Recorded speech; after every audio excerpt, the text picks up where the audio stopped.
Hi, everyone. People are looking to engage with brands that have a distinct purpose, with brands that have something to say, brands that improve the overall customer experience, customer journey, and that capture the hearts and minds of consumers. People want more than speeds and fees. They want more than features and benefits. They really want to connect with brands that tell a story. To talk about how the best of brands do exactly this, please join me in welcoming Andrew McKechnie, Chief Creative Officer and SVP at Verizon, Kara Rubin, VP of Brand and Product Strategy at Just Water, and Duke Badger, Vice President, CRM and Fan Engagement Strategy at Warner Music. Welcome.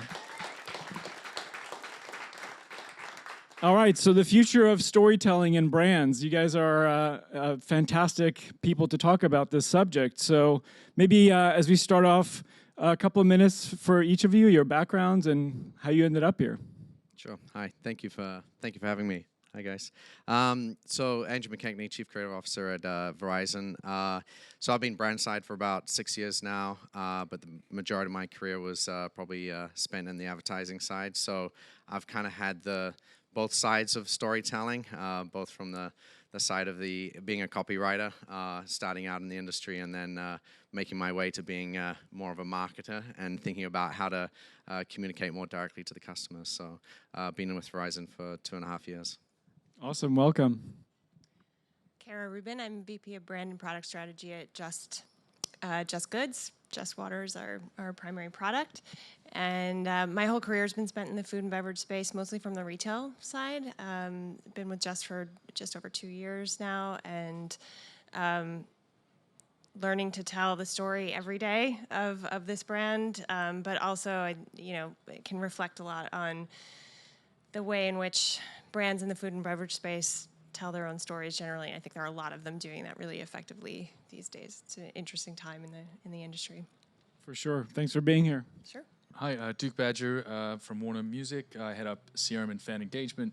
I've been with Warner for nearly 10 years now, and it's been terrific to see how storytelling has evolved within the music industry these days. So my background is music for a while, before that media and even non-profits, and there's a consistent theme about how we sort of build audiences, engage them with these fantastic stories. So let me build on that. So we got music, water, and telco, right? Very distinct product categories. How do we think about storytelling when, storytelling is used as a buzzword these days. Everyone talks about storytelling, but what does it actually mean? Like, to you, establishing a story, in your case, Andrew, you're trying to tell a story for a carrier. How do you do that? How do you think about that? Yeah, I mean, for us, I think storytelling obviously plays a pretty critical part in trying to explain to our customers, in particular, around the evolution of where technology is going. So I generally believe that storytelling can be seen as a vessel or a method, sometimes an executional style. I think of it more as narratives, and what are the narratives that you need to communicate, and there's various forms of those narratives. They can be short form, long form, they can be entertaining, they can be very functional and tactile, but there's so many variations of them, and you have to really be thinking about what are the best ways to bring those narratives to life. So for us, we're on a bit of a journey in terms of trying to get people outside of thinking of Verizon just as a telco, your mom and dad's telephone company. And so as we're emerging with 5G technology, storytelling becomes a really critical part in telling our story as a brand, but also to help consumers and customers understand exactly what do we mean by 5G technology and all the great things that are coming through the enablement of something like that. So storytelling is definitely a critical part of the way in which we're telling our brand story currently. Yeah, and that is one of the reasons I poked on the word telco, because I know that you guys are working on so much more than that, and it's about telling the story of in a way that connects to the human, the person, and how you're relevant in their daily life, right? Yeah, absolutely. I mean, when you take something like the wireless product itself, it's a pipe to most people. It's a utility. It doesn't really have a lot of meaning. A lot of people don't really have a relationship with their wireless company, right? And so a lot of the work that I've been doing is to bring storytelling to the front of the brand in the sense of how do we express our technology through the network in a way that people can actually find relevance in what we do and actually start to create a dialogue and a conversation with the customers, so that it's not just a one-way kind of engagement where they just see Verizon as being a technology that's a part of their life, but not a critical piece to it in terms of the way they engage with us on a day-to-day basis. Something you both touched on is the humanness of the story, the idea of a story. There's something so fundamental about using the story form as a means of communication, right? And I think the best stories are ones that touch your heart, right? And there's something so fundamental for all of us about the idea of being read to as a child, read stories as a child, and that realness, the best books you've ever read are things that really touch you in some kind of fundamental way. The best brand stories do the same thing and take what is, in your case, a commodity, a utility, and infuse it with some kind of emotional relevance. And we try to, in a lot of ways, water is a utility. We're fortunate here in New York that we can all drink tap water. And we encourage that, frankly. That's part of our brand ethos, that if you're fortunate enough to have access to good tap water, opt for that. For the moments when you don't here in New York, and for others who are not as fortunate as we are here to have access to good tap water, this is a better option. It's not a perfect solution. There is no perfect solution that exists today, but this product, 100% spring water in a plant-based carton, is a better option for us, for our planet. We try to tell stories around that and tie it back to the emotion that underpins that idea that we're all trying to do something better. We're all trying to take a step in the right direction. And if we all take small steps together, it actually does make an impact, a positive impact. Everything that we do around this brand, all the stories that we try to tell, try to tie back to that idea of collective goodness. Yeah, I think that's really interesting, and that challenge of taking something, that may be seemingly, a commodity, and telling a story is fascinating. We have and obviously maybe the flip of that, where every musician we work with has a story to tell. That's probably why they wrote the song. But then we need to recognize that the story is so much more than just the music they've put out. How do we, it's where they've come from. It's how did they get there? What are they trying to express? And then how is that represented not only in the music, but in their broader sort of online presence, their live shows, I think, and even their merchandise and licensing partners. There's a really great opportunity to expand that storytelling beyond just singing the song about it. Yeah, there's something about positive impact on people, right? That connects a lot of these thoughts together. Everyone's talking about storytelling in the marketing space these days. So, how is storytelling abused or misused? It's a good question, and I think it's really about respect for an audience. There's a great quote that killing good stories that aren't great makes the world a better place, and it's really understanding that we live in this sort of very crowded sort of landscape where there's a lot of people trying to make noise, and if you're a brand or an artist that's communicating and not thinking about your fans and not being genuine, then you're not respecting them and you won't get listened to. And that's I think that's where brands will fail. Yeah, I think the theme that you picked up on around authenticity is critical because customers are so attuned to marketing these days that they can really pick up on a brand and the way in which they're behaving, what they stand for, what their beliefs are. It's not just about the product, it's about a whole ecosystem of values that brands put out there. And so storytelling can often go badly when brands aren't being authentic to who they are and then also to the audience that they speak to. And I think some of the some of the missteps that brands do make sometimes is also the putting storytelling as a guise to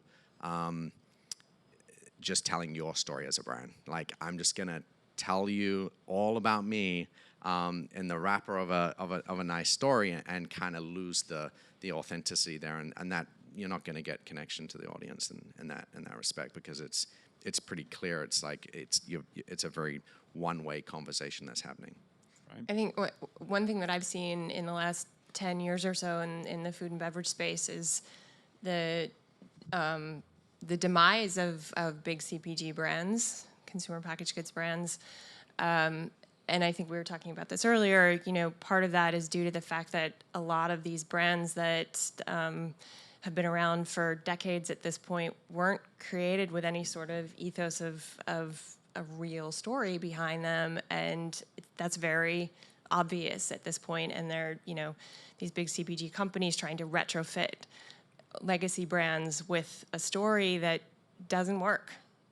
It's not authentic, it's not real, and there are startup brands that are growing very quickly and becoming very successful in the food and beverage space in particular, I think, because what's more fundamental than the food that you put in your body? And I think people are really drawn to that level of authenticity that then literally infuses itself into the product itself, and it instills it with that same level of authenticity. It has to be real, though, because you will, if you're not real, you will be called out. You not only will be seen through, you will be called out on it instantaneously.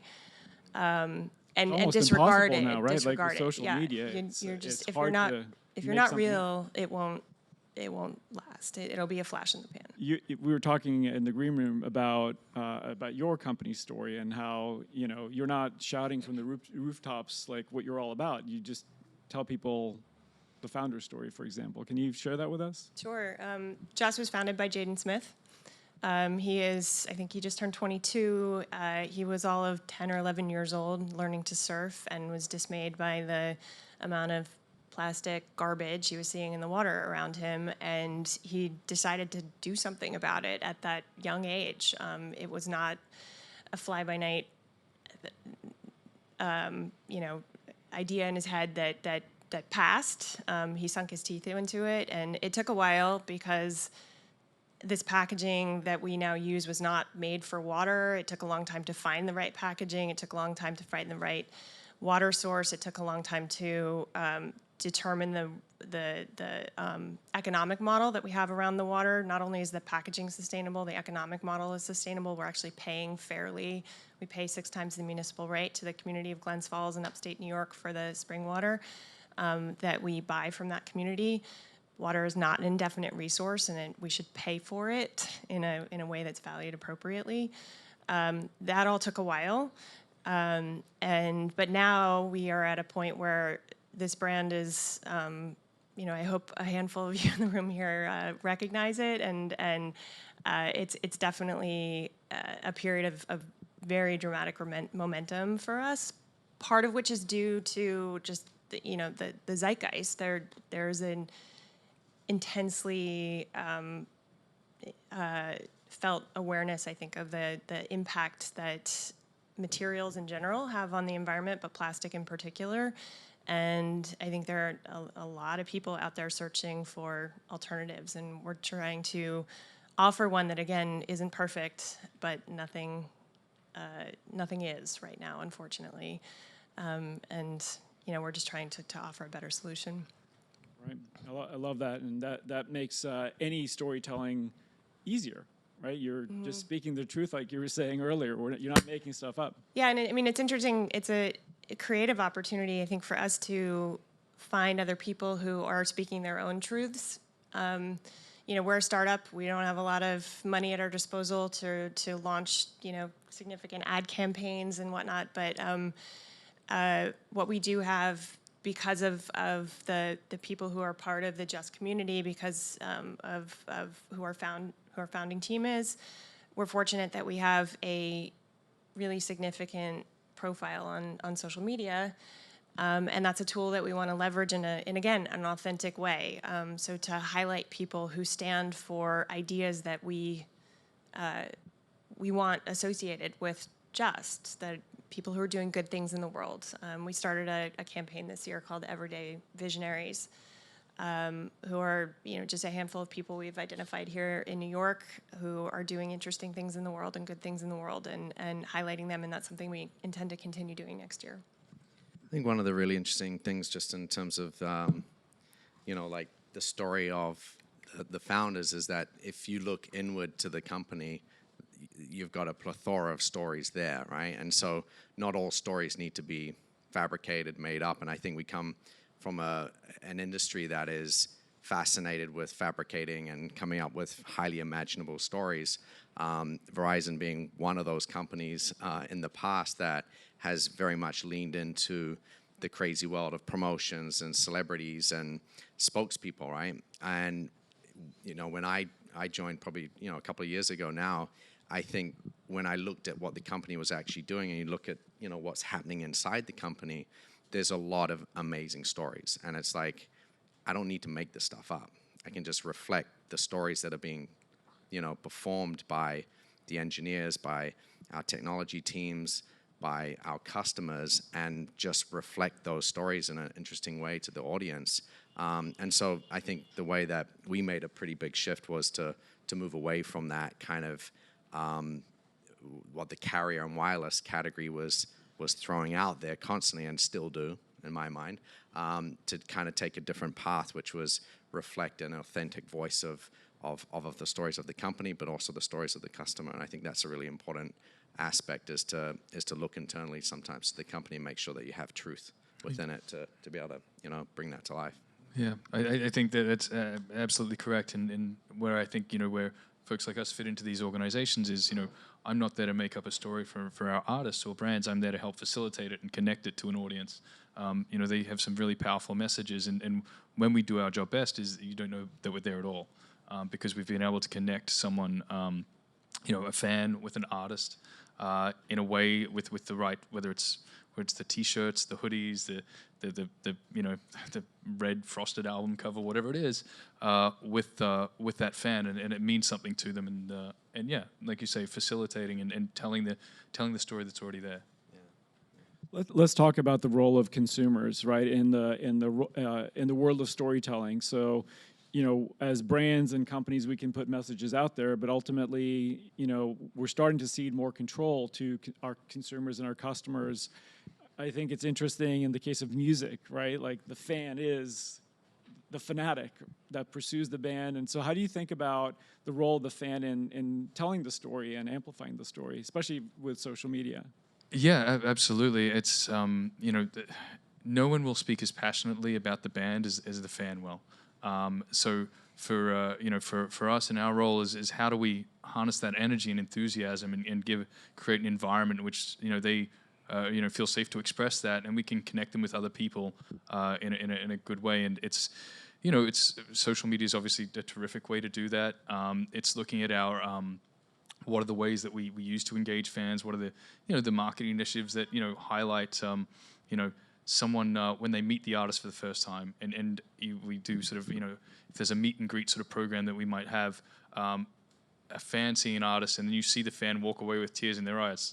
It's magic, and it's interesting. We work with a lot of different artists, and one of the most powerful, or in fact the most clicked on image that I saw on a sort of a page of a UGC, a user generated content, was the dad with his son at the concert, because it was that moment that people saw, and it was the child with the tears in his eyes, and the dad was just beaming that he was able to make that happen. And it's a really powerful thing, and we just, like I said, create the environment to sort of showcase that that genuine emotion.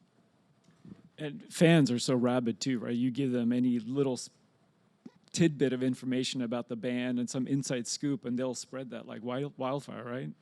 Yeah, I mean we examples of that, like. Yeah, I mean, there's certainly plenty of examples of the security we put in place of album art and things like that. But what's fascinating? There's some great bands that really engage with that too. 21 Pilots is a has such a fantastic fan base, and such a great band that really really respects and believes in their fans, and has created a great community for them.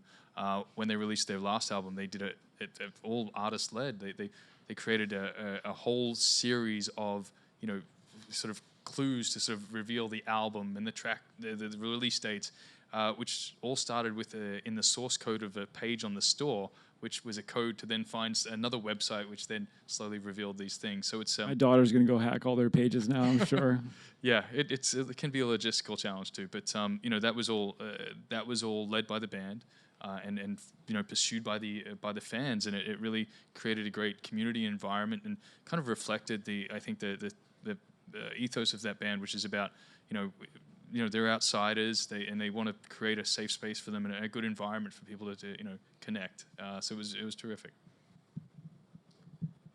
We've talked a little bit about your companies and how you sort of look inside for stories. Maybe Andrew, we start with you, because we haven't really gone deep on this, but how do you look at your employees as sources of stories and storytelling? Yeah, so I would say maybe 18 months ago, we started a campaign that was called Best for a Good Reason, which was to try and contextualize again, like, why we are the best network. Again, I think the audience has probably heard that expression for years, and we've spent billions probably putting that out there. Every carrier says the same thing. And so part of, again, thinking about stories from the inside out was to take our engineers and tell the stories of why they actually create the network and what they do behind the scenes to make it the best. And so rather than it just being a kind of an empty promise or a shallow expression, we used our engineers to kind of talk about the reasons why they do what they do. Why do they have a tower in the middle of an ice desert where trucks are driving through maybe once a day? That there's a reason for them de-icing that every day, and that's to make sure that truckers don't get caught in the middle of nowhere and have potentially a life-threatening situation to deal with, and they have a connection. And so it was we did a lot of just really talking to our employees, talking to our engineers about why they do things, and we just brought those stories to life. So that was the start of a particular campaign. And then another campaign called Humanability was about just showcasing the innovations and the technology behind the scenes and what we do to enable businesses, society, and people out in the world, and just telling those stories and bringing those stories to life. And now with 5G, obviously, even more overt. So to us, listening to our internal audience and actually understanding our product and then bringing that out and really explaining the reasons behind things has been a very useful way for the audience to also understand a little bit more about who we are and why we exist, and also to get a sense of our values. Your employees are your rock stars. Yeah, absolutely. Yeah. I think it's really interesting that we live in a time that's so digitally driven, which in a lot of ways is dehumanizing, but everything we're talking about is being very intimately human. Is that a counter reaction, you think? Yes. Because we're still all human, right? I mean, I guess the ideal notion behind social media and all the various digital tools at our disposal today is to bring people closer together. We all know that sometimes that works and sometimes it doesn't. But ultimately, we're all human, and I think there's I have 2 little kids. I mean, there's a huge reaction now against exposing kids to technology for fear that they won't be able to make eye contact when they're older.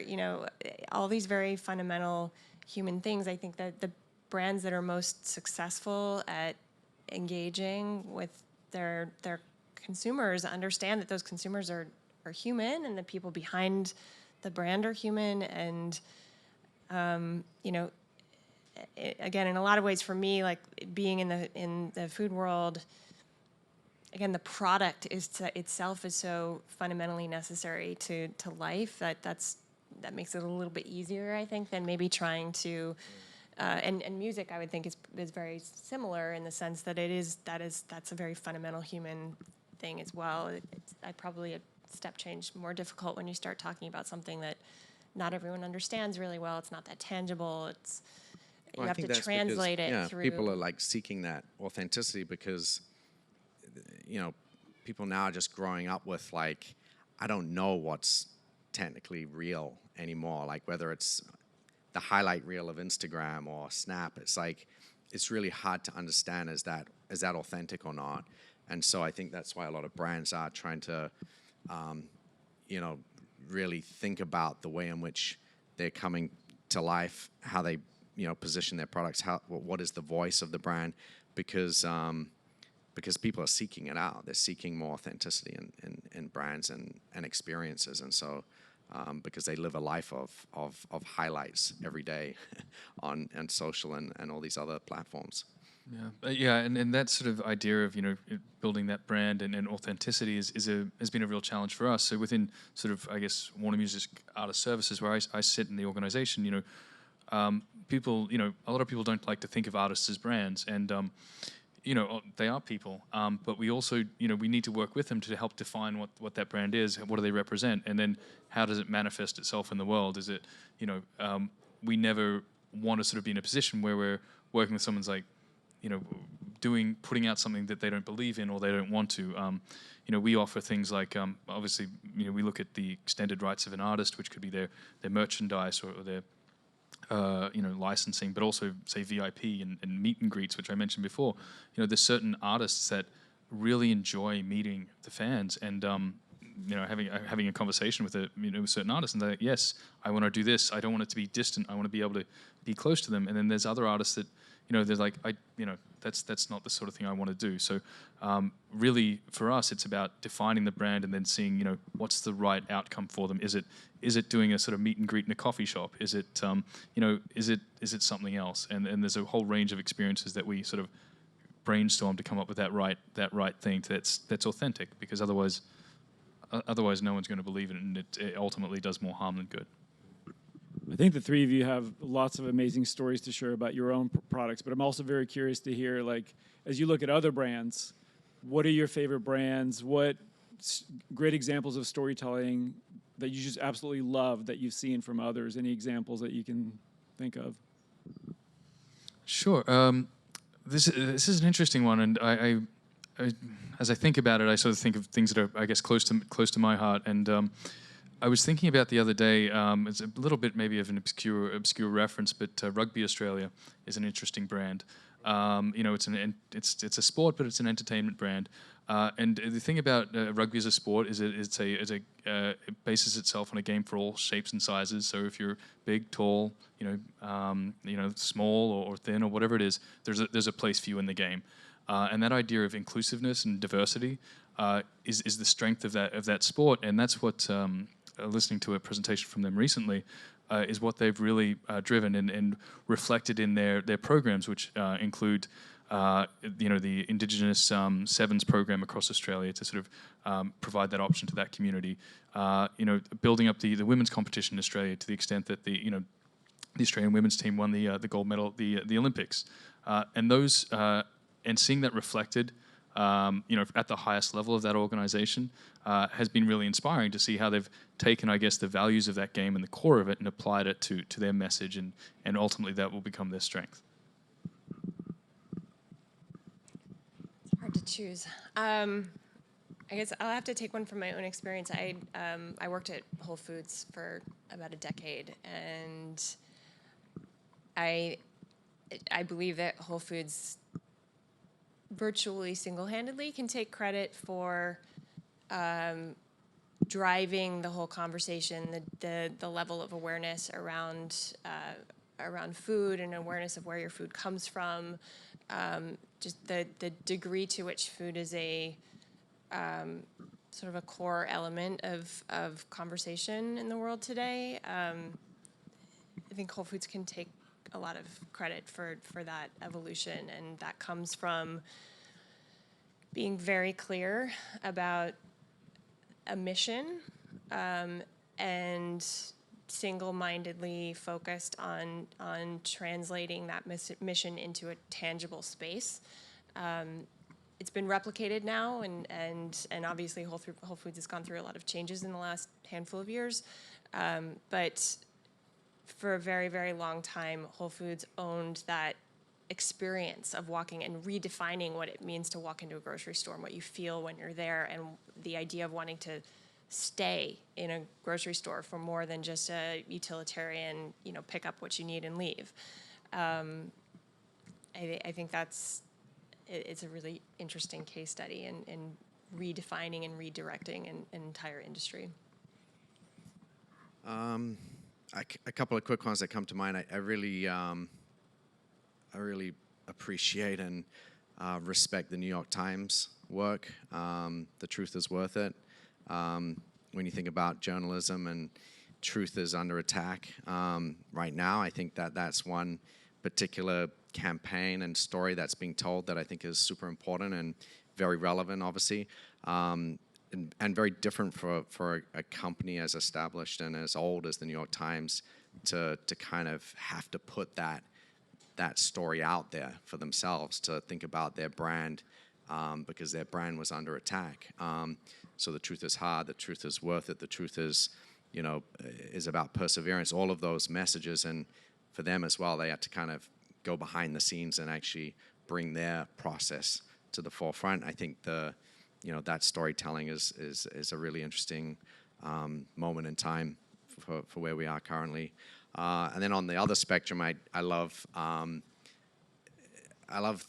brands and campaigns and work that uses technology in interesting ways and not just for technology's sake. I really like the work that HBO did for The Maze, or for Westworld, sorry. It was called The Maze, which was using Alexa as kind of a gamification. And so I like when brands, kind of immerse themselves in new technologies, but they do it in a really interesting way that creates a new experience for the customers and for fans, and that's probably on the opposite spectrum of extreme technology. But yeah, those are probably two that come to mind.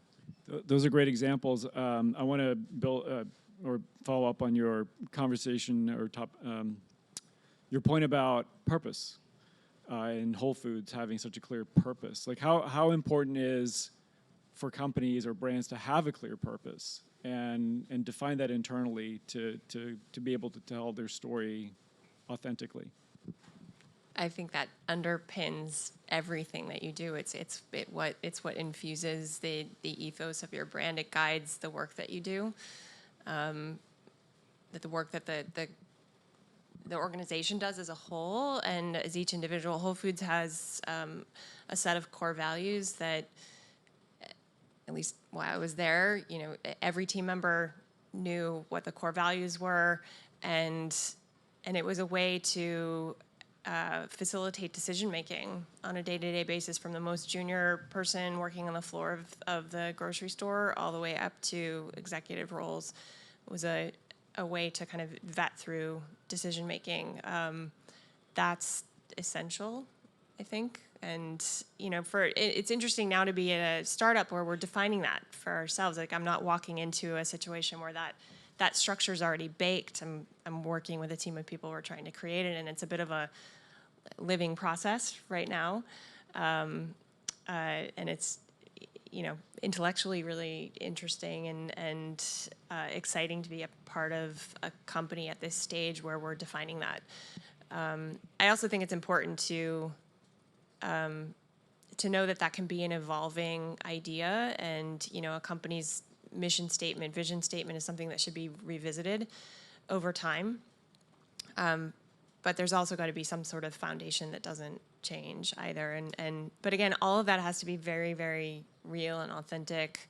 I just read an article that was in the Times this weekend about the recent retired CEO of Unilever, who talked about taking, I think it was when he took over at Unilever, the company was struggling. He took his whole executive team back to the community in the UK where Unilever was founded, and drew them all back to the core purpose of what underpins that company and their brands, and it really helped to sort of refocus their effort and understanding of why they were all there, and down to an individual. Everyone needs to have an understanding of why they're doing what they're doing, and I think it's critical to have that defined. It helps you decide, the kind of job you want to take, the kind of people you want to be working with. It infuses everything. It's essential.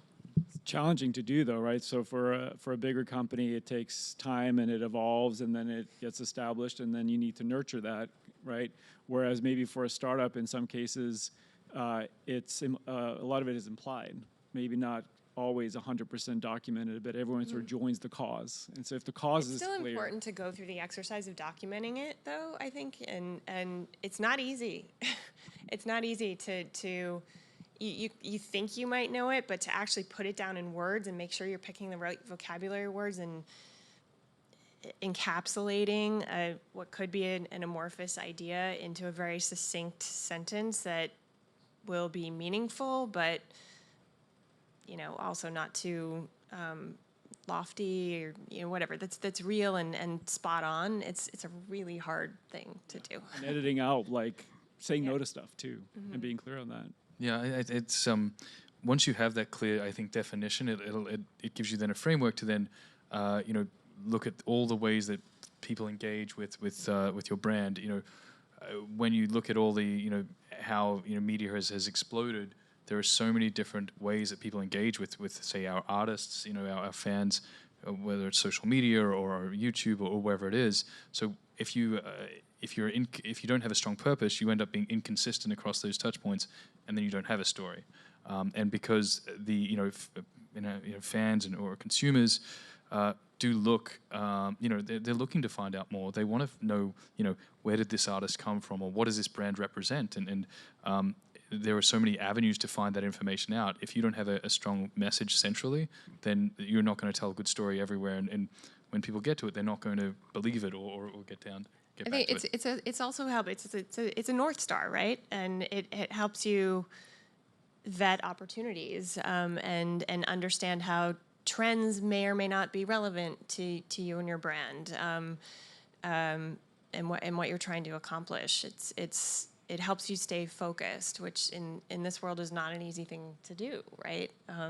There is so much noise around us. There are so many different kinds of avenues that you can pursue, and it doesn't matter what size company. We still all have budget limitations within which we're working, so you can't pursue everything. So you need some sort of structure through which, and a lens through which you can make decisions that will be in the best interest of achieving your goals, and having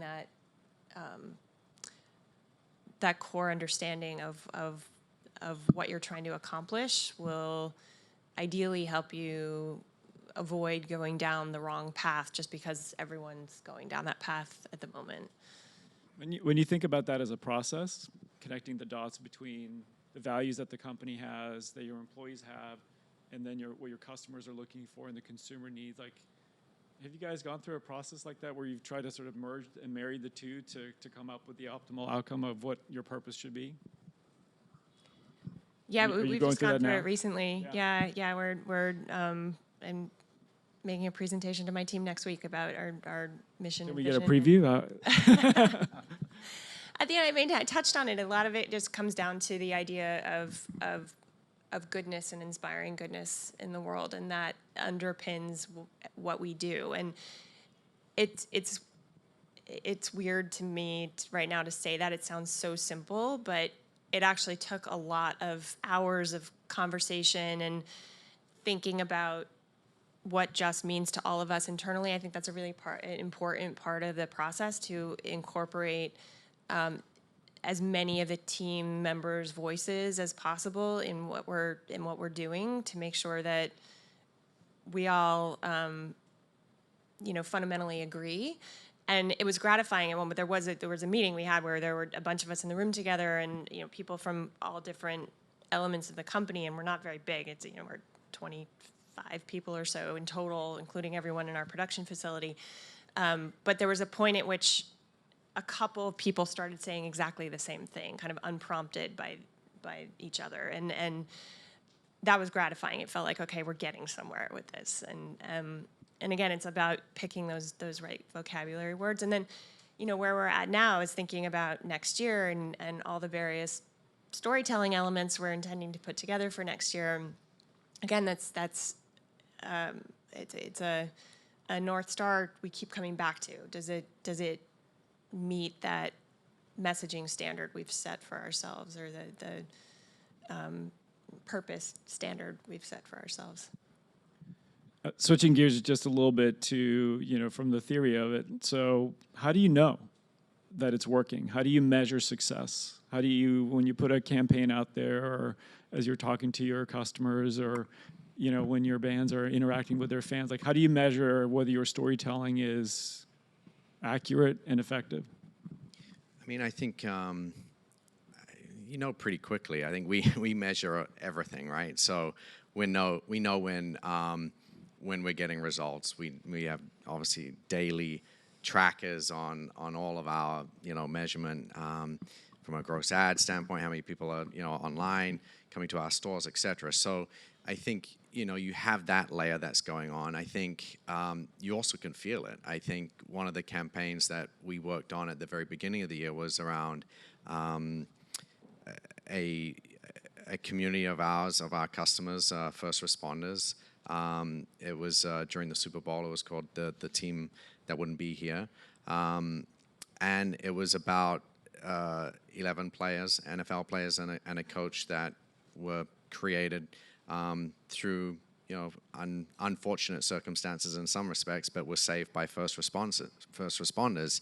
And so that was a story about showcasing these players who had gone through some pretty tough times in their life, but had been, you know, saved ultimately by a first responder. And we brought them together and we created a mini series around that and a full-length documentary, and it launched in the Super Bowl.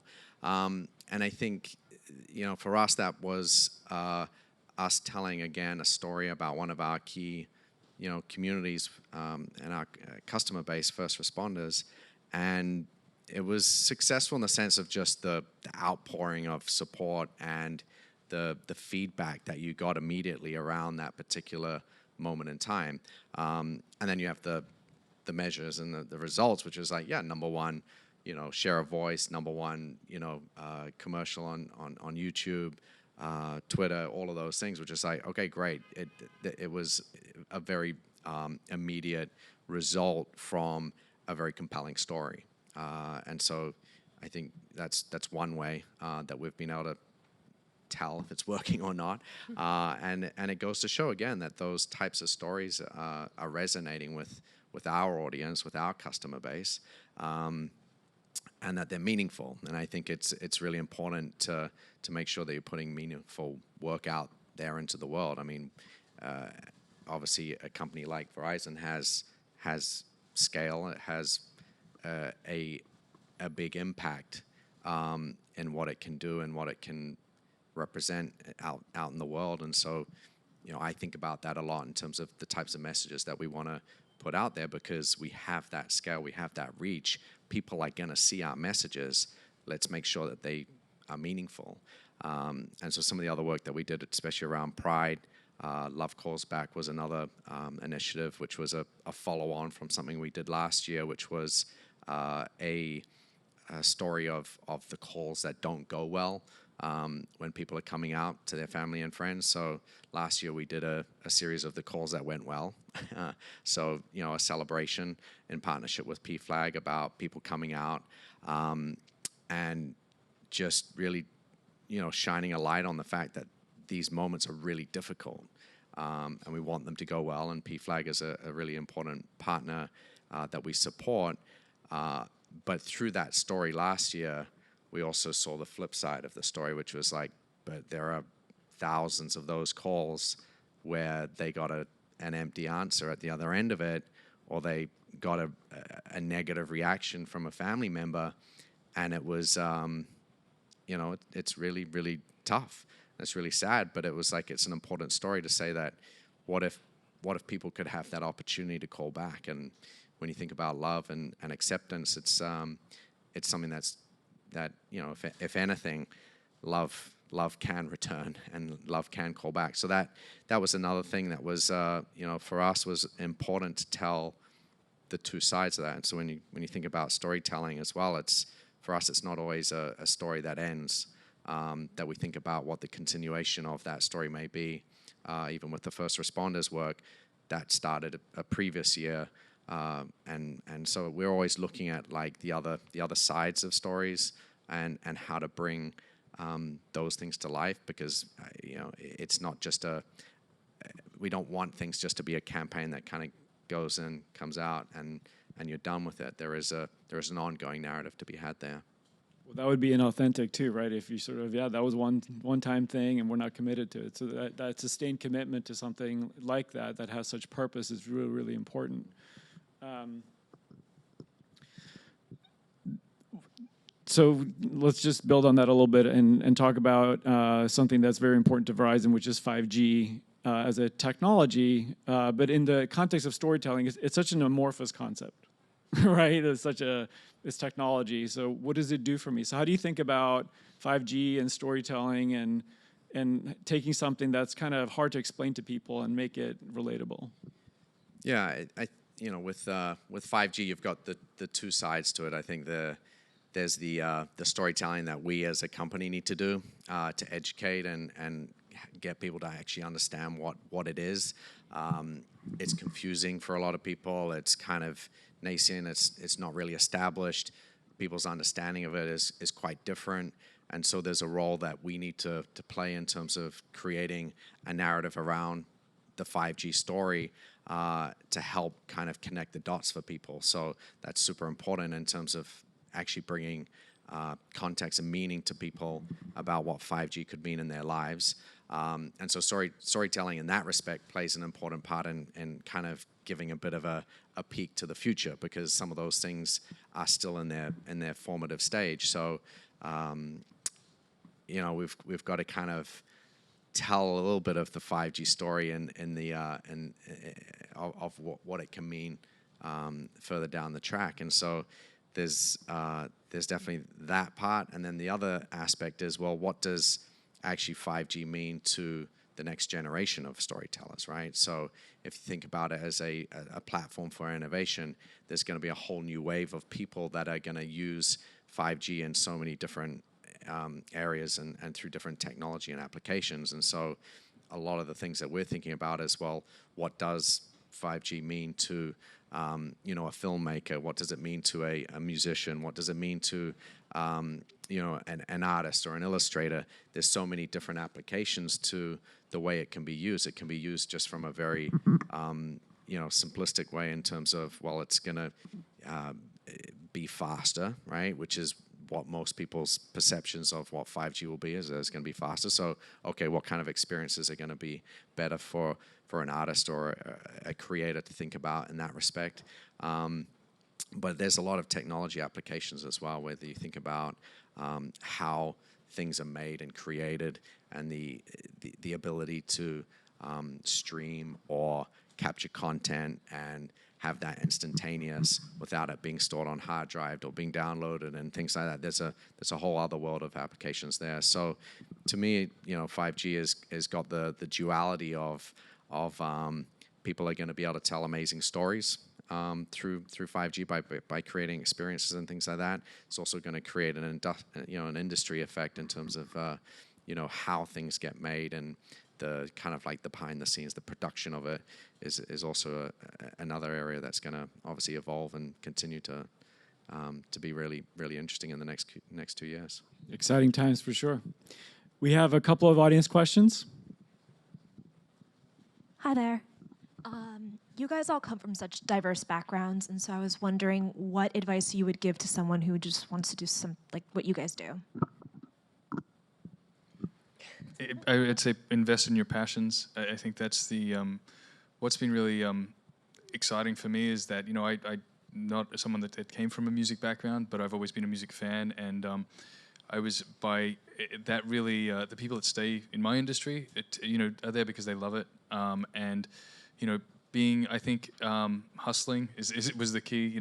I see a lot of people come into the industry, and I'm consistently impressed by how hard people are working, how they're people that are interning and at certain companies, and then they're supporting bands on the side, they're building websites or running social for for the bands they believe in, and they're getting involved. And the great thing I think about where we're at is there's a greater meritocracy in getting involved in these things, and especially if you can do it in something you love, it really shines through. And that's the people that seem to can hustle through that and stay the course, do well, and will end up where they want to be. I would have to agree wholeheartedly. I think, and being resilient, because I think in all technology, food, music, the world, it's just, there will be times where things don't work out, but pay attention to what you're learning from each of your experiences and carry that with you, because that won't be taken away. And there's a lot to be learned from when things don't go as well as you would like them to. So. I'd say curiosity and being just really immersing yourself in lots of different things to kind of find where your North Star may be. So really, kind of exposing yourself to as many different areas of an industry, whether it's, for me, from an advertising, creative marketing standpoint, I've kind of exposed myself to almost every discipline within it to see where I kind of feel like my center of gravity is, and that's definitely helped. Great question. Thank you. One more question. Hi, thank you guys for coming to talk to us today. I just wanted to ask, what role do representation and multiple perspectives play when it comes to creating a new brand story that you're going to put out there? For us, it's a significant part of how we approach thinking about our stories. We want to make sure, we talked about the idea of selling a commodity. Water's sort of the ultimate commodity, and everyone needs it, regardless of what you look like, where you come from. So we want to, and it's sort of a branding 101 no to when someone asks you what your target market is, to say everyone. I answered that question by saying our target consumer is someone who believes that you can vote with your dollars. That notion doesn't have any sort of demographic statistics attached to it. So in my mind, at least. So we really are conscious of trying to make sure that our messaging and the images that we associate with the brand, and stepping back from that, the people who help us create that messaging and those images are thinking about it with a diverse set of perspectives. Yeah, I mean, for us, we have over 130 million customers, so I think what we try to do is make sure that we reflect what our customer base, ultimately believes in. And so a lot of the work that even we've kind of moved to in terms of what I'd say on our consumer side, in terms of the advertising work there is celebrating our customers. And so that campaign is called Real Good Reasons, but that is the voice of the customer, and that customer, comes in all shapes and sizes and colors and backgrounds, and as diverse as you can imagine. And we've celebrated that, and we've put that in front of the camera, and those are our spokespeople. Our spokespeople now are our customers. So, yeah, that's one of the areas. Yeah, I think the same thing for us, in that we represent a lot of different artists from all different spectrums. We have a classical music division. We work on Broadway. We have pop music. We cover everything. And the important thing for me is that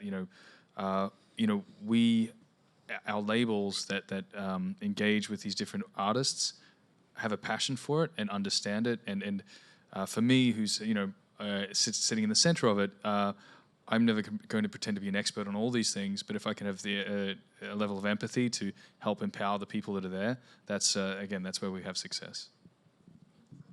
Thank you for your question.